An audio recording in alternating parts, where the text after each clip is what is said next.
Olá, estamos juntos outra vez para minha alegria. E como sempre a gente traz assuntos que interessam a você, me interessam porque eu também vivo os assuntos que eu trato aqui nos episódios do Pode Tudo. E tem uma coisa que é uma preocupação comum a todos nós. Nós queremos ser felizes, nós queremos ter saúde, nós queremos nos dar bem, nós queremos ser populares, né? Ter muitos amigos. E não queremos sofrer aquilo que a vida faz a gente sofrer, dos nossos desajustes, traumas. Tem pessoas que qualquer coisinha buscam remédio ou buscam auxílio porque a dor, o sofrimento, a tristeza faz parte da vida, mas ninguém consegue aceitar, pensa que há alguma coisa errada com ele. Nós vamos falar sobre isso e muito mais nesse papo no Pode Tudo.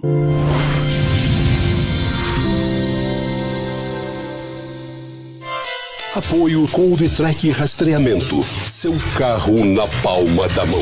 Comigo aqui, e eu já agradeço de antemão, o psicólogo Renato Souza Sampaio. É um prazer receber você aqui, Renato. Eu que agradeço muito a oportunidade de estar aqui.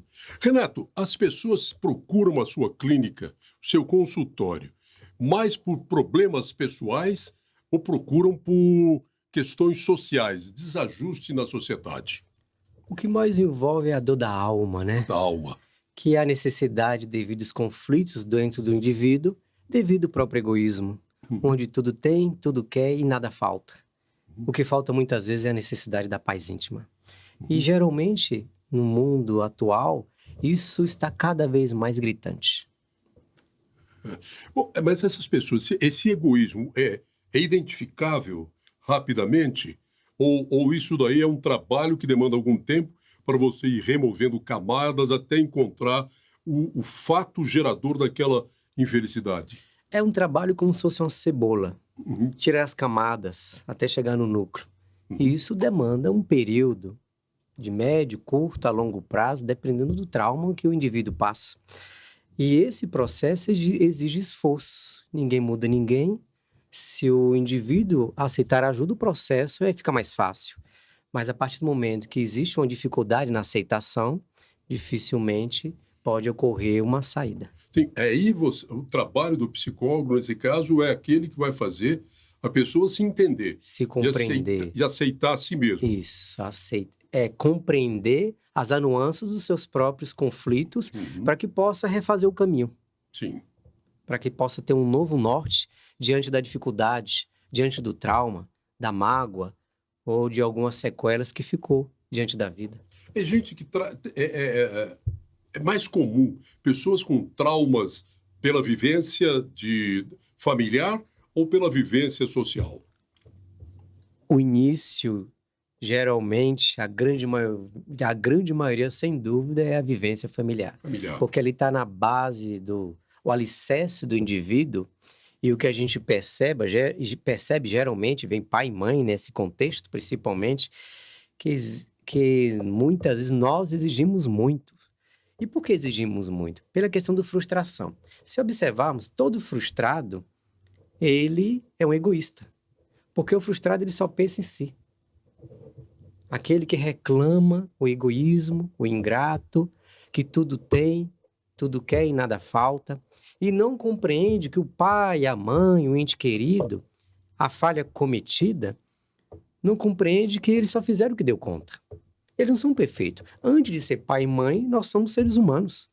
E a partir dali vem os conflitos, porque você não me ama, porque você fez isso, porque você deixou de fazer aquilo, e vem as sequelas. Por isso que nós, na grande maioria, ficamos mais magoados com as pessoas que nós amamos, porque criamos uma expectativa irreal da realidade do contexto familiar. Esperamos demais, sem compreender que ali é um ser humano que tem direito de amar e ser amado, principalmente. Essa pessoa que teve um problema familiar, se desajustou por questão de família, ela consegue resolver sem que a família esteja resolvida? Consegue. Porque, graças a Deus, nós somos indivíduos e nessa individualidade, mesmo inserindo um contexto social, o autoconhecimento, se a pessoa se perceber, refletir, se auto-observar, isso com certeza tem saída. Sem sombra de dúvida tem saída. Pode se livrar das amarras daquilo que tanto aprisiona. Mas isso exige esforço. Afinal de contas, paz íntima não cai do céu. Paz íntima exige muito esforço, dedicação. Assim também como o esforço de querer o burilamento constante, que é o processo da vida de todo ser humano. Há caso da pessoa se ajustar a ponto de entender o quanto ela errou também. Sim. E se reconciliar de forma verdadeira. Sim, sim. Tem um caso, é claro, a pessoa sabe que eu ia narrar isso aqui, não foi dentro do consultório, mas foi uma pessoa próxima e teve um caso curioso, contar a história. E a gente vive mais ou menos assim. Um caso curioso, o marido chegou em casa, pegou a mala, encheu, depois de uma grande discussão, pegou a mala, pegou a roupa que estava no guarda-roupa, colocou dentro da mala, saiu correndo e falou, nunca mais eu volto. Ok. E quando ele bateu a porta, ele bateu tão forte que a maçaneta da porta caiu. Então, quando eu encontrei ela, Renato, o meu marido foi embora. Eu, calma, senta aqui, vamos sentar, vamos conversar. Vem aqui, o que é que aconteceu? Tá aquela questão dos primeiros momentos de angústia. Ela, não, Renato, já tem 12 anos. Ou seja, a pessoa está presa lá no passado. 12 anos que o cara tinha ido embora? Ele casou, já tem 3 filhos. Eu falei, e a maçaneta? Tá lá. Estou esperando ele consertar.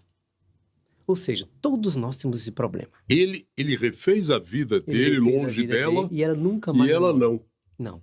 Ou seja, ela ficou lá em 1900x, 2000x, buscando essa felicidade de um colo que alguém jamais vai poder se fazer feliz. Porque a felicidade não entra de portas fechadas, como diz um grande homem. Então, o que pode acontecer é a reforma íntima. E muitas vezes, nessa história, a gente não percebe que a gente se tranca lá no passado. Vive do passado por um conflito, repetindo nossas histórias com os nossos pais, com os nossos filhos, com os nossos netos, com as gerações e não buscamos viver em paz. Não cortamos o ciclo vicioso. Ou então, no século atual, nós ficamos presos no futuro, nos prendemos no passado e no futuro. Vem então a depressão. E vem então a ansiedade, o medo, a angústia, a insegurança. E aí vem tantos outros transtornos, fobias, medos, por causa da insegurança do ser humano. Sim.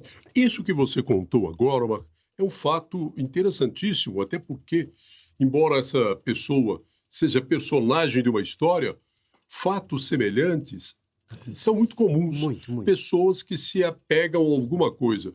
Ou o emprego que perdeu, ou a namorada que perdeu, ou um ente querido que partiu. Quer dizer, que não se recompõe mais aquilo e ele fica com esse vazio. Nesse caso, é uma dependência excessiva, uma mágoa tão profunda que o próprio ego ficou tão ferido que não consegue reparar. Qual que é a sua opinião? A necessidade do amor próprio, que embasa tudo esses pontos que você citou e tantos mais. Vai depender de como esse indivíduo ele se encaixa nessas questões, ou seja, um ego, às vezes talvez não seja um amor, mas uma frustração de se sentir reprovada.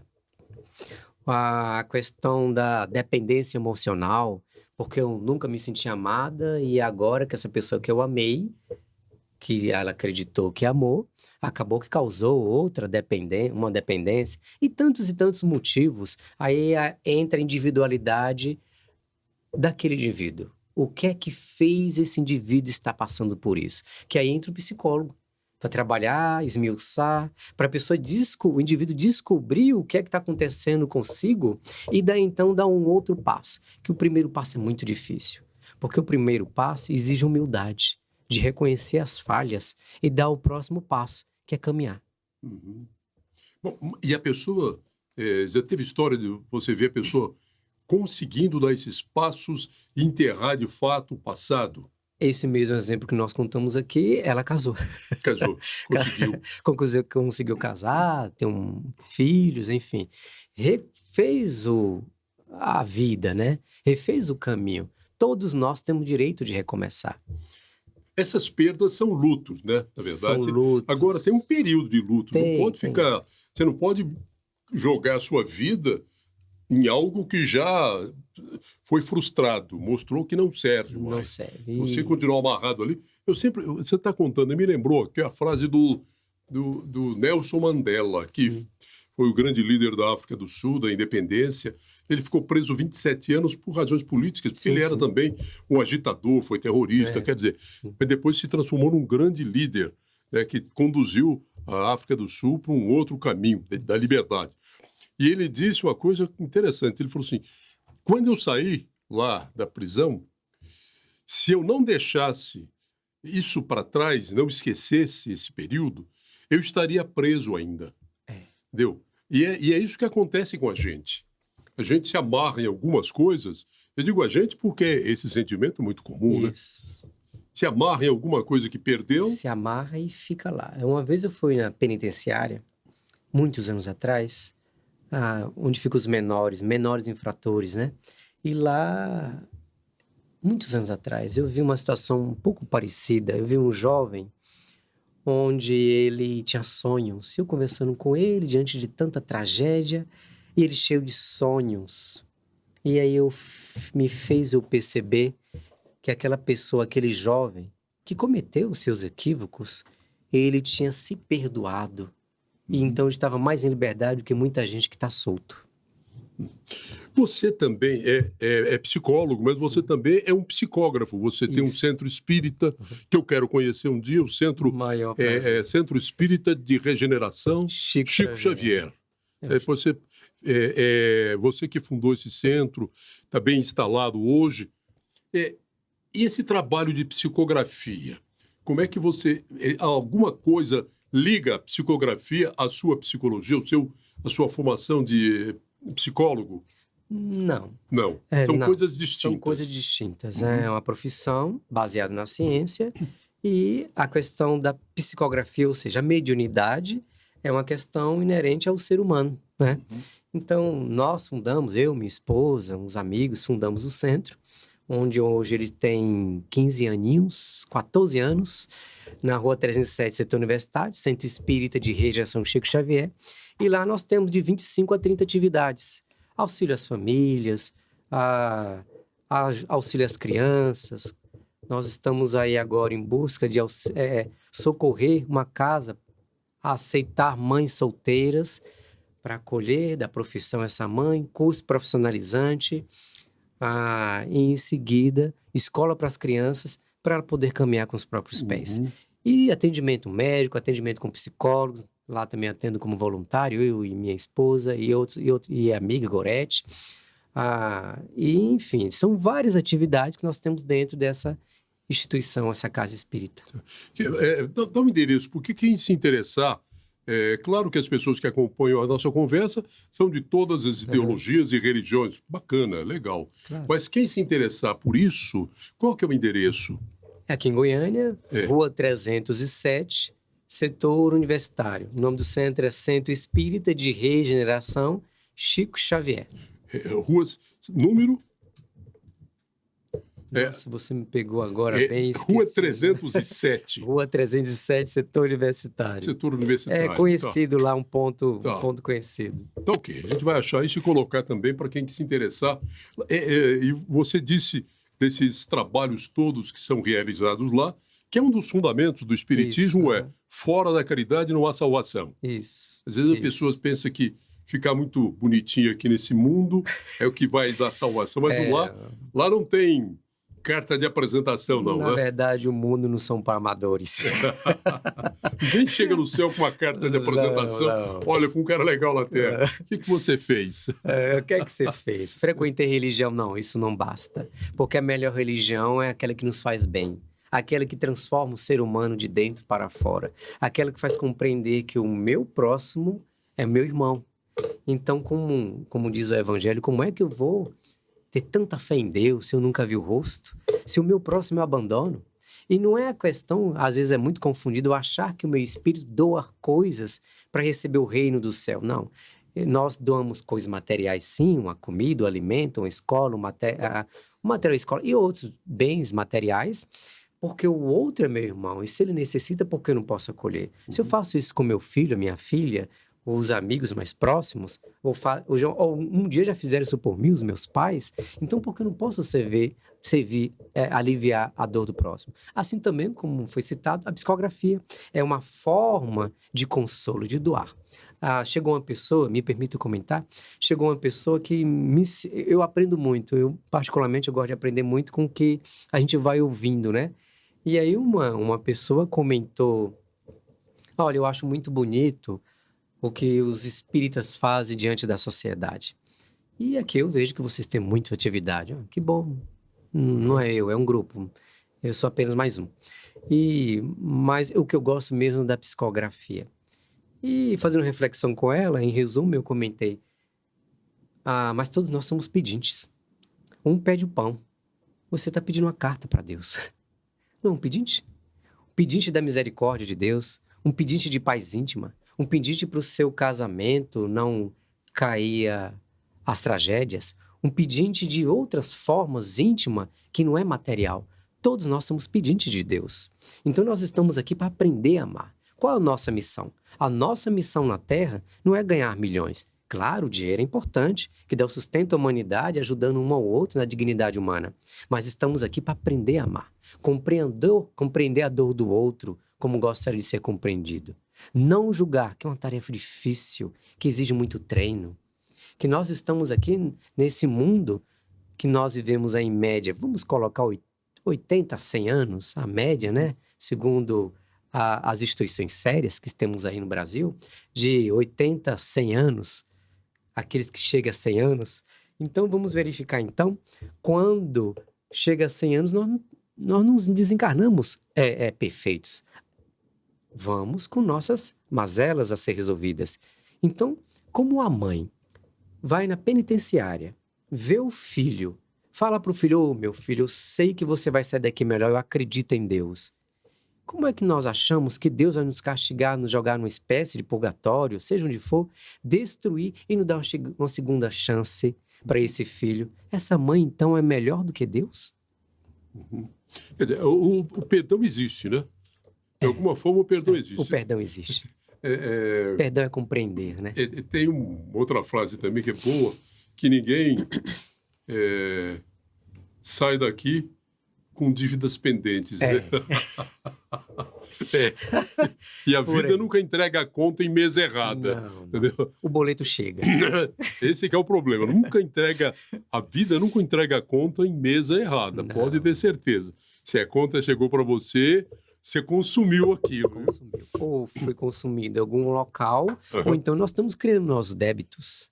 Porque também existe isso, né? Não é um processo determinista, onde nós somos robôs, não. Estamos aqui, um pai com 2 filhos, 3 filhos, então ele não é negligente com relação aos seus filhos. Claro que ele está causando mais um débito.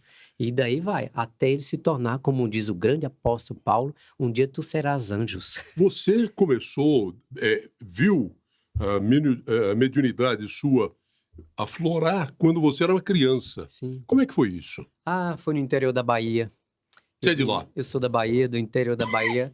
E meu pai viajava muito, mas a cidade onde eu passei minha infância e uma parte da adolescência, até jovem, vamos dizer assim, foi na cidade chamada Santo Antônio de Jesus. Antônio de Jesus. Santo Antônio de Jesus. Eu sou natural da cidade de Itabuna, também da Bahia, e nós fomos para lá após a aposentadoria do meu querido pai. Então, a partir dali, a minha família não é do meio espírita. Então, para mim era muito confuso tudo aquilo. Eu não sabia como lidar com a situação, não fui educado para entender. Porque nossa cultura, na maioria das vezes, isso pode ser coisa como diz o capeta, né? Então, eu me reservava e por isso eu me reservei tanto que eu acabei que a infância, a adolescência ficou meio para trás. Você sentiu o quê? Eu via as pessoas me procurarem para falar de alguém. Assim que nem você está me vendo aqui? Sim, como nós estamos vendo. E aquilo me assustava e ao mesmo tempo era normal. Como uma criança que não questionava nada a ninguém, eu não perguntava aos meus pais, no caso a minha mãe, que estava ali mais presente, já que meu pai trabalhava bastante. E minha mãe trabalhava, claro, mais em casa, né, no lar. E daí teve um dia que eu falei para minha mãe, minha mãe deixou eu ficar nossa, na Bahia chamamos de sobrado. Uma casa, primeiro andar, morávamos embaixo, a casa estava desocupada e eu brincava. Era o período que eu brincava. Na época, não tinha tantos brinquedos e minha família não tinha recurso financeiro. Então, eu brincava com papel. E eu brincava com uma criança que, para mim, ele estava vivo. Eu brincava com essa criança, eu sei o nome dele. E nós brincávamos muito. Foi aí que minha mãe percebeu que eu passava muito do horário. Ela subiu e falou, meu filho, por que você acorda tão cedo e vem para aqui? Fica brincando sozinho. Vai lá para baixo. Seus irmãos estão lá, vai lá para baixo. Nós somos em 6 irmãos, uma cuidar de todo mundo, né? E aí eu falei, mãe, eu tô brincando com ele. Foi a primeira vez que eu falei desse irmão. Ele quem? Falou, olha, isso deve ser coisa de sua cabeça, meu filho. Falei, olha, eu vou pegar um objeto lá embaixo e eu vou subir, você vai me dizer que objeto é esse. Manda ele me seguir. Ela desceu e o amigo meu, ele achou uma maravilha isso. Ele desceu. Seguiu com a sua mãe? Seguiu, aí minha mãe, segundo ele me relatou, minha mãe chegou na cozinha, pegou a alça da pia, né, da alça da gaveta, abriu, pegou uma faca, que tinha uma faca grande do cabo preto, olhou e falou, vai ser isso aqui.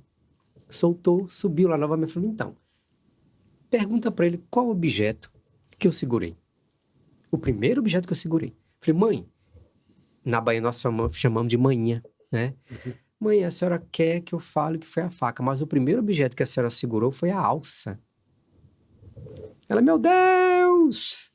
E aí ela me pediu, meu filho, não fala isso para ninguém. Porque na situação da minha mãe, não é do meu espírita, não conhecia, preocupado com o filho, não fala isso para ninguém, porque isso pode prejudicar você. Então eu fiquei muito reservado. Ali eu tive mais um contato quando o antigo 2º grau, eu conheci uns 4, 5 amigos que tivemos mais uma relação ali de jovem e tal, mas até então era bem reservado no meu mundinho. E foi quando, logo em seguida, os meus 18, 19 anos, eu perdi a minha visão. Eu perdi a visão do olho direito, cheguei num centro espírita com minha irmã, que eu, engraçado, fiquei morrendo de medo. Cheguei na porta e o seu Edson, presidente do centro espírita, perguntou meu nome, me recebeu. Como é seu nome, meu jovem? O meu nome é Renato. Renato de quê? Renato Souza Sampaio. Ele, espera aí. Aí ele pegou um papel, leu esse papel, falei, não é possível. Por quê? Imagine, uma pessoa que nunca entrou no centro espírita, um outro faz assim, dá um certo medo, né?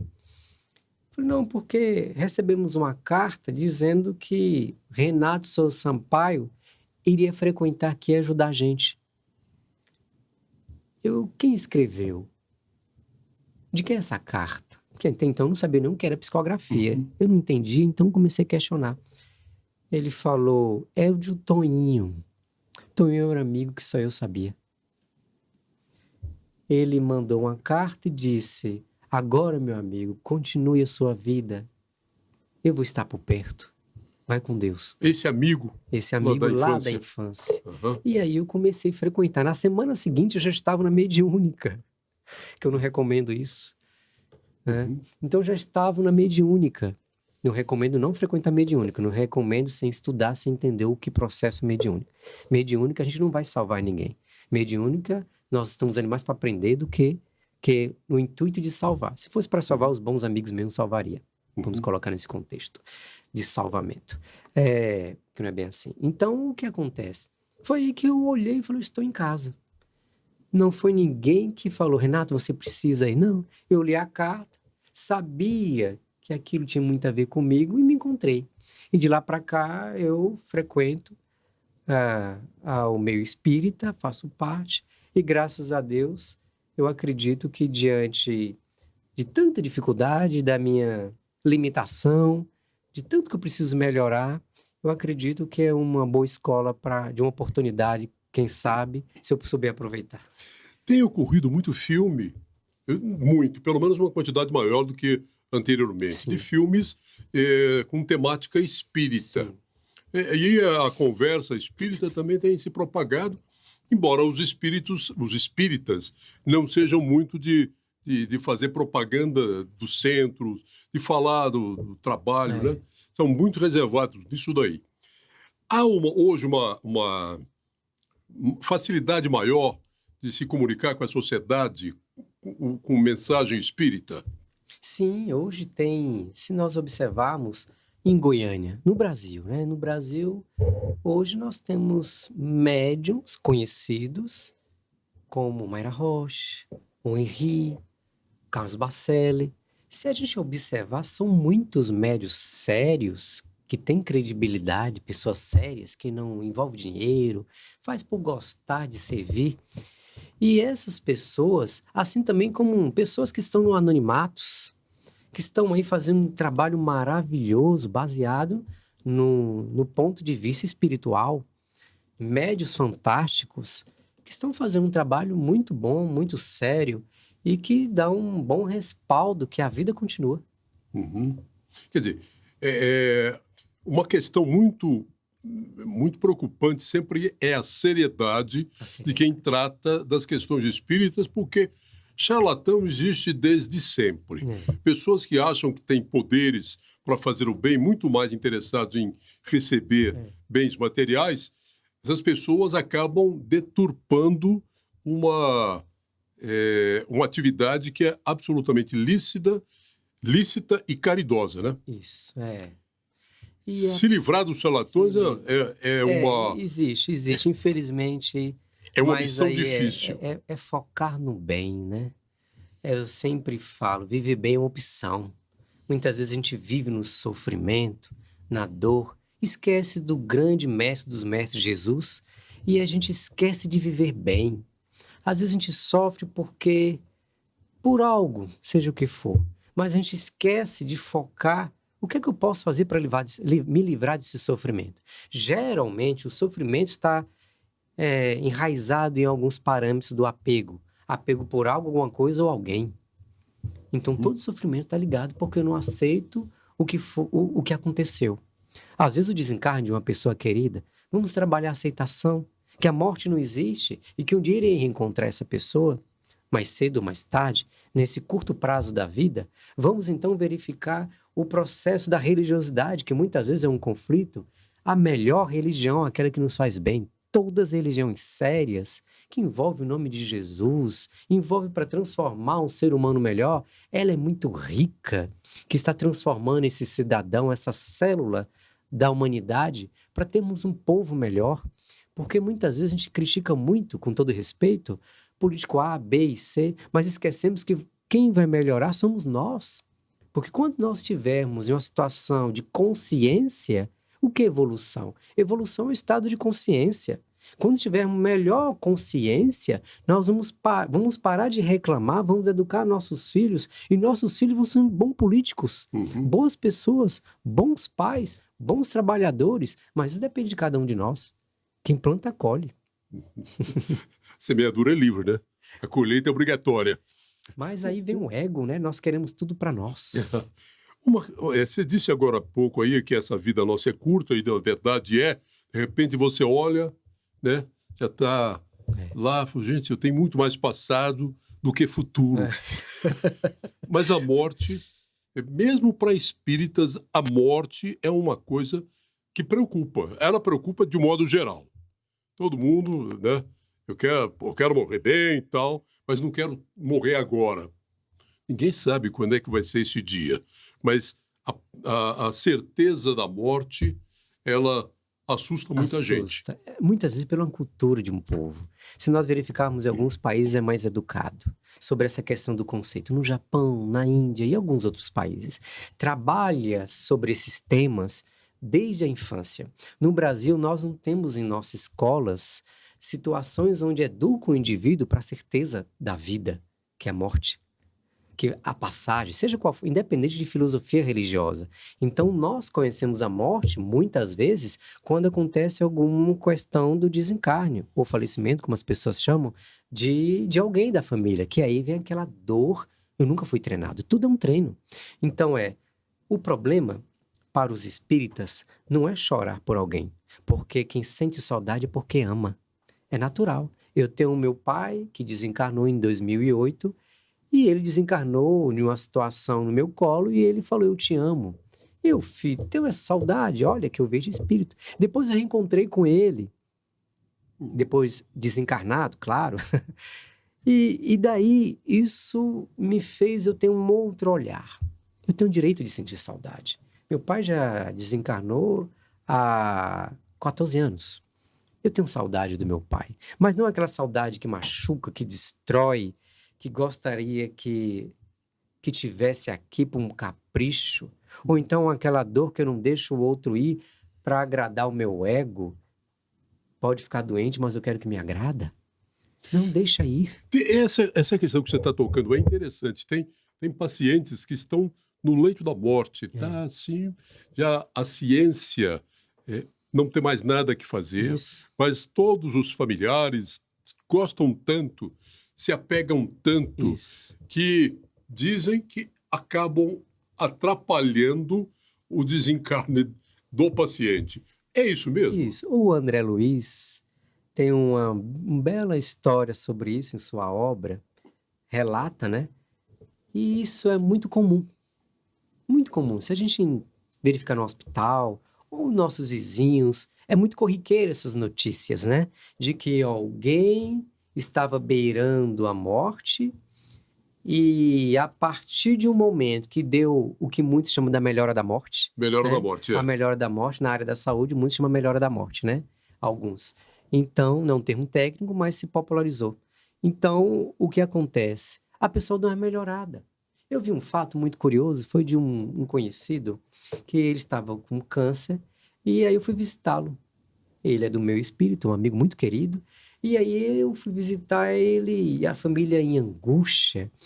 Ele, Renato, eu estou numa situação muito delicada, na terça-feira. Falando baixo, mesmo ele sentindo muito resignado. No dia seguinte, ele deu uma melhorada significativa. Eu visitei ele novamente na segunda e na quarta-feira.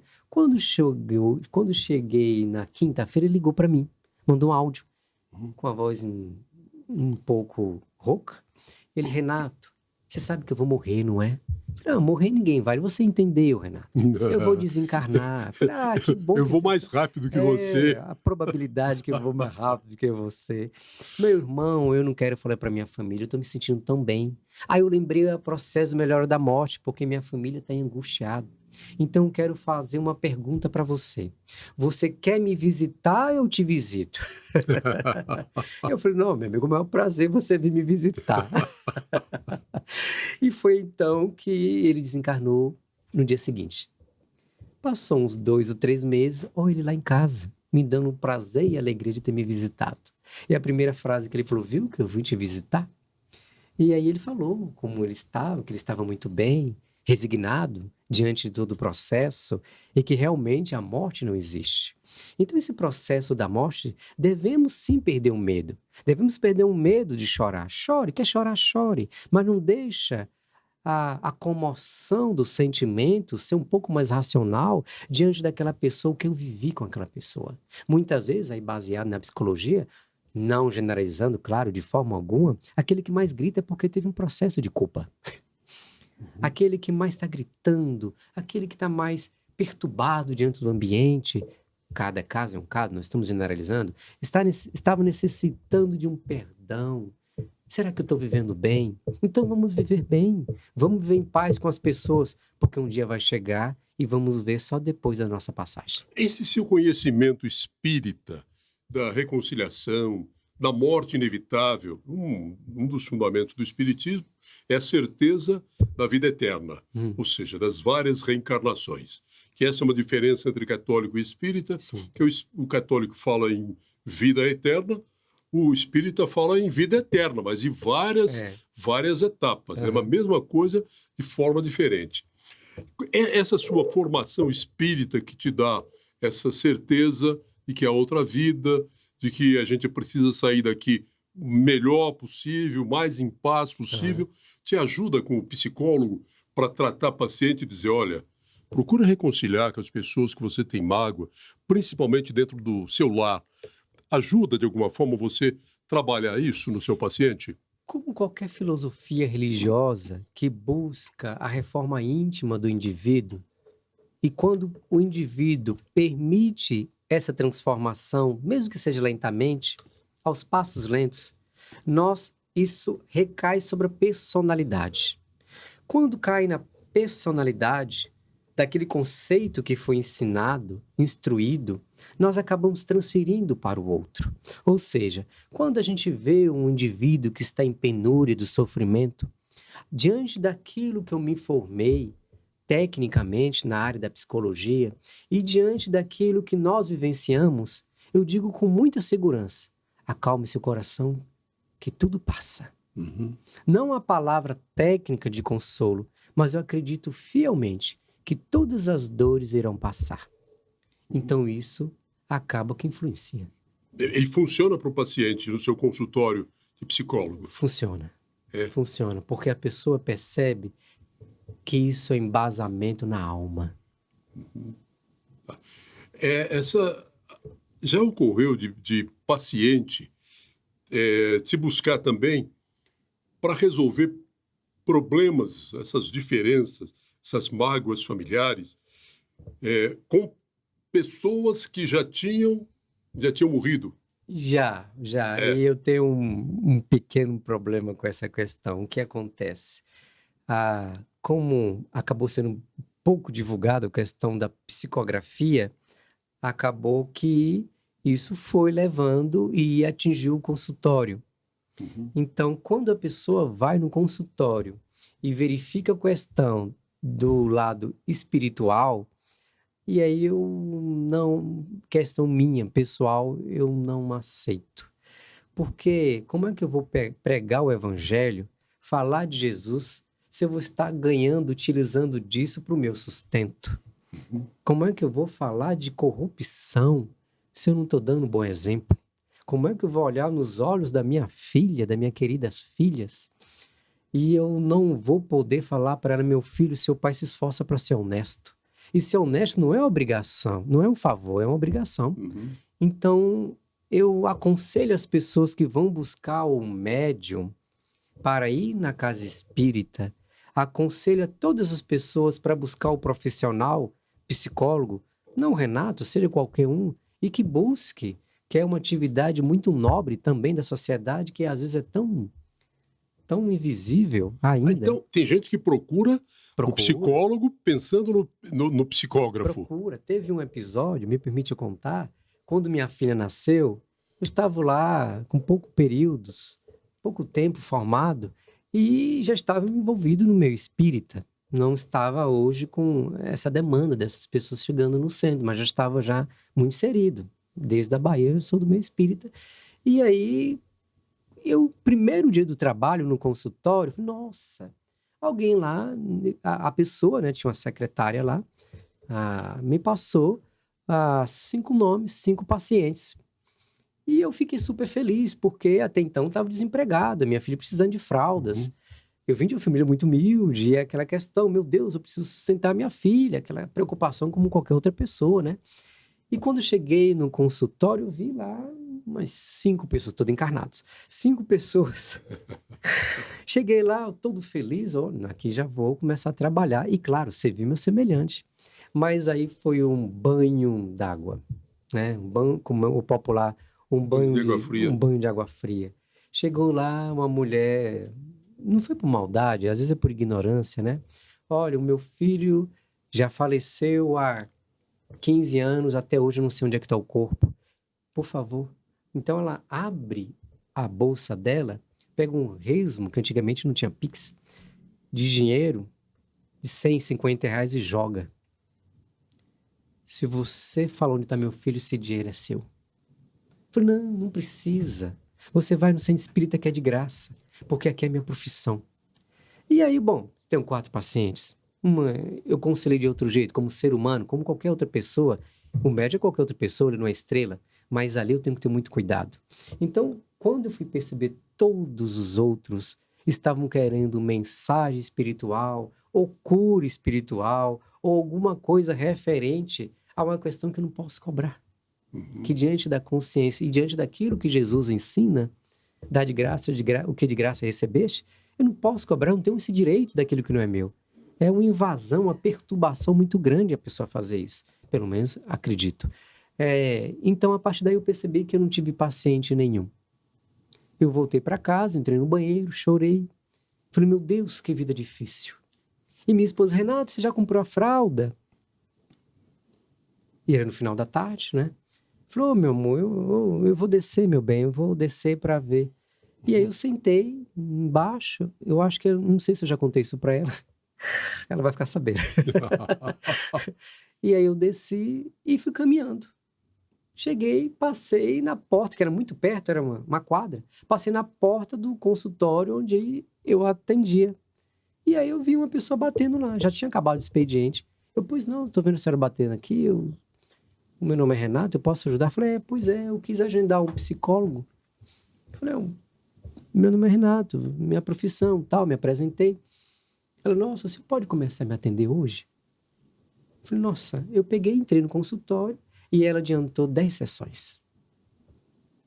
Então, eu só tenho muito a agradecer a Deus. Diante de todas as provas, de tanta dificuldade, a providência divina não deixa nos faltar nada. Não sobra, mas também não falta. Não sobra, mas não falta, tá certo. Está no limite, para não perder o equilíbrio. Bom, o Centro Espírita de Regeneração Francisco, ou Chico Xavier, né, como é muito mais conhecido, fica na rua 307, no setor universitário. A gente vai colocar também as suas redes sociais, porque o próprio centro também tem. Tem, né? Portal CCX, @Portal CCX. Arroba Portal esse CCX, no Instagram. Esse é do Instagram. Tem um celular, se desejar, 9125 4590. Isso é importante, 629. 629. 9125 4590. O atendimento através do WhatsApp, né? Porque é um grupo de amigos que pega e cada um atende lá nos momentos oportunos. Sim. E o seu consultório é onde? Nossa Senhora, na rua 65, Jardim Goiás. Rua 65. Jardim Goiás. Tem uma plaquinha lá para quem quiser se identificar. O meu consultório é 8165-3378. 8165-3378. 620-629. 629. Ok. É deixar essas identificações para quem acompanhou, se interessou pela conversa, se interessou pelo seu trabalho, tanto espírita como profissional de psicologia, tá aí, vai ficar à disposição. E eu tenho que dizer que fiquei muito feliz em conversar com você, te agradecer muito por ter aceitado o convite. Bondade sua, eu que agradeço a oportunidade. A gente tem noção que a gente contribui tão pouco. Tão pouco, quase nada, né? Ou nada. Então, por que a gente não vir dar oportunidade para a gente amadurecer e aprender? E também oportunidade, quem sabe, ser útil a alguém que está ouvindo, né? Tomara, tem sido útil muito. Foi um prazer. Eu conversei aqui com o Renato Souza Sampaio, psicólogo. Conversamos também sobre psicografia, porque ele é espírita. Se você acompanhou e gostou, legal. Curta, compartilhe, comente, porque isso ajuda a gente a conseguir apoio para produzir mais conteúdo. E até o próximo Pode Tudo.